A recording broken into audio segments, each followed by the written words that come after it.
निशा Chandra one, जहां अंधेरा सिर्फ अंधेरा नहीं था बल्कि जिंदा था। जंगल के किनारे रहती थी एक बूढ़ी औरत जिसे दुनिया जादूगरनी कहती थी। उस रात उसने जमीन में एक बीज बोया, एक टूटे तारे से जन्मा बीज। और वहीं से जन्मी थामिली, उंगली जितनी छोटी लेकिन दिल बहुत बड़ा। उसकी आंखों में डर नहीं था, बस सवाल थे।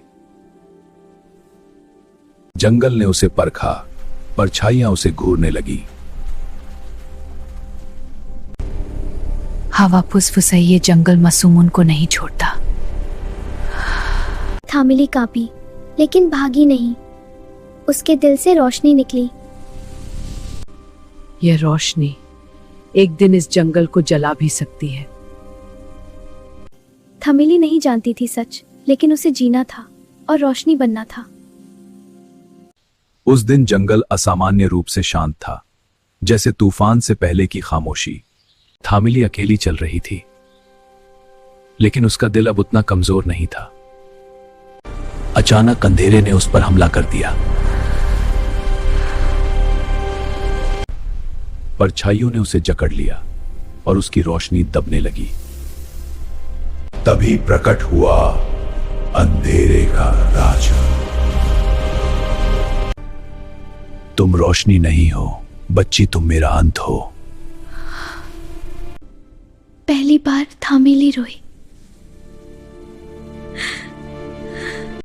उसे याद आया, किसी ने कहा था अंधेरे में ही रोशनी बनना। उसका डर धीरे धीरे हिम्मत में बदलने लगा। What is this power? My light will break these chains. But can she escape or will darkness prevail? लेकिन क्या वह बाहर निकल पाएगी या अंधेरा जीत जाएगा? यह प्रकाश, यह संभव नहीं है। अंधेरे का सिंहासन अब स्थिर नहीं रहा था। राजा की आंखों में क्रोध नहीं, दर्द था।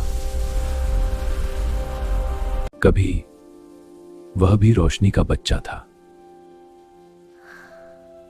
लेकिन दुनिया डर गई थी उसकी रोशनी से और उसे अकेला छोड़ दिया।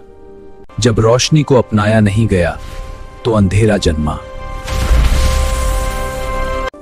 थामिली समझ गई, अंधेरा दुश्मन नहीं था, वह घाव था।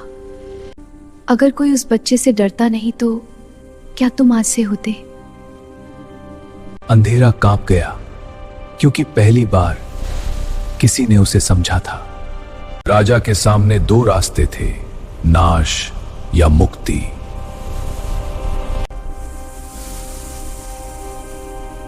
लेकिन वह क्या चुनेगा? तो राजा ने पहली बार लड़ना नहीं चुना। वह झुकारा किसी के सामने नहीं, अपनी गलती के सामने। जो अंधेरे से डर जाए वह कभी रोशनी नहीं बन सकता। राजा मुस्कुराया और अंधेरा खुद रोशनी बन गया। निशा चंद्र वन अब डरावना नहीं रहा। वह बूढ़ी औरत जादूगरनी नहीं थी, वह एक रक्षक थी। थामिली अब छोटी नहीं थी, वह आशा बन चुकी थी। कभी कभी दुनिया को बचाने के लिए अंधेरे को मारना नहीं, समझना पड़ता है।